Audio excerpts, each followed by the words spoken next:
Okey, sebelum kita nak belajar Transformers, kita kena tengok dulu Electromagnet Sains Tingkatan 2.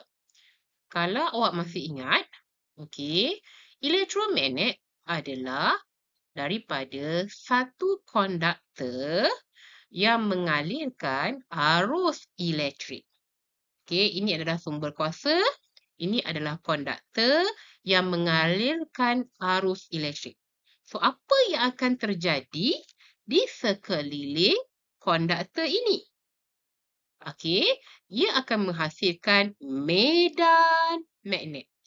Okey, satu dawai lurus yang membawa arus akan menghasilkan medan magnet di sekeliling konduktor. Tak ada magnet, tapi boleh menghasilkan medan magnet. Okey, ini dawai lurus. Okey, dawai gergelung pula, nampak tak? Bila ada arus yang mengalir melalui dawai gergelung, juga menghasilkan medan magnet. Okey, solenoid juga, iaitu lebih daripada satu gergelung. Okey, apabila ada arus yang mengalir melaluinya, dia akan menghasilkan medan magnet. Okey, satu konduktor yang membawa arus akan menghasilkan medan magnet. Apa maksud medan magnet? Mempunyai daya tarikan, okey, magnet. Alright. So, apabila kita tahu bahawa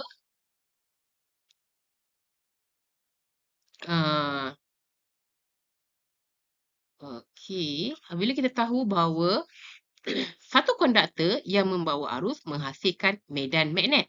Okey, sekarang kita nak tengok bagaimana arus aruhan pula terhasil. Alright. Kalau kita perhatikan, alright. Ini adalah konsep di mana transformer bekerja, berfungsi. Alright. So, yang pertama, menghasilkan magnet. Nampak tak? Satu konduktor, dawai lurus, menghasilkan medan magnet. Okey. Macam mana kita nak tentukan arah medan magnet itu? Menggunakan petua genggaman tangan kanan. Okey, nampak tak? Tak ada magnet. Tapi satu konduktor yang membawa arus menghasilkan medan magnet. Okey, nampak tak? Ini contohnya magnet bar. Nampak tak? Di kelilingnya ada daya magnet. Okey. Alright. Yang kedua, bagaimana kita nak menghasilkan arus aruhan? Okey, satu magnet. Kita ada satu magnet.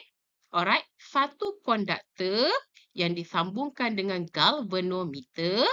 Okey, apabila konduktor ini digerakkan ke atas dan ke bawah dalam satu medan magnet, didapati okey, ada arus yang mengalir melalui galvanometer ini. Nampak tak? Okey, apabila arah pergerakan dawai ini memotong flux magnet, ia akan menghasilkan arus. Okey, arus ini dinamakan arus aruhan. Kenapa dinamakan arus aruhan? Kerana satu konduktor memotong flux magnet menghasilkan arus. Arus yang dipotong inilah, gerakan relatif inilah yang menghasilkan arus aruhan. So, nampak tak? Medan magnet terhasil melalui satu konduktor yang membawa arus dan arus aruhan terhasil daripada medan magnet yang dipotong, flux magnet. Okey? Arah gerakan dawai ini memotong flux magnet menghasilkan arus aruhan. Okey, so daripada konsep ini, kita ada hukum Faraday untuk menunjukkan bagaimana meningkatkan arus aruhan. Okey, now kita tengok pada macam mana transformer menggunakan prinsip di atas, kita dapat menghasilkan transformer. Okey, ini adalah transformer. Ada dua jenis transformer, injak turun dan injak naik. Okey, apa fungsi transformer? Menaik dan menurunkan voltage. Okey, pada transformer ada gergelung primer dan gergelung sekunder. Alright. So, bagaimana prinsip kerja transformer? Okey, transformer menggunakan, dibekalkan dengan arus ulang alik. So, yang pertama, pada gegelung primer, bekalan kuasa arus ulang-alik digunakan. Okey, cuba tengok ni. Ini adalah arus terus. Alright? Jika kita gunakan arus terus, dia hanya menunjukkan satu arah pengaliran arus sahaja. Okey? Tetapi, kalau kita menggunakan arus ulang-alik, dia akan menghasilkan medan magnet yang berubah-ubah dari segi magnitud dan arah. So, arah dia boleh jadi ke kanan, ke kiri, atas ataupun ke bawah. Perubahan arus ulang-alik ini menghasilkan medan magnet yang berubah-ubah. Kalau macam ni, dekat yang atas ni, arah medan magnet hanya satu arah saja, ikut jam dan lawan jam. Tetapi jika kita gunakan bekalan kuasa arus ulang-alik, dia akan menghasilkan medan magnet yang berubah-ubah. Okey, faham? So, apabila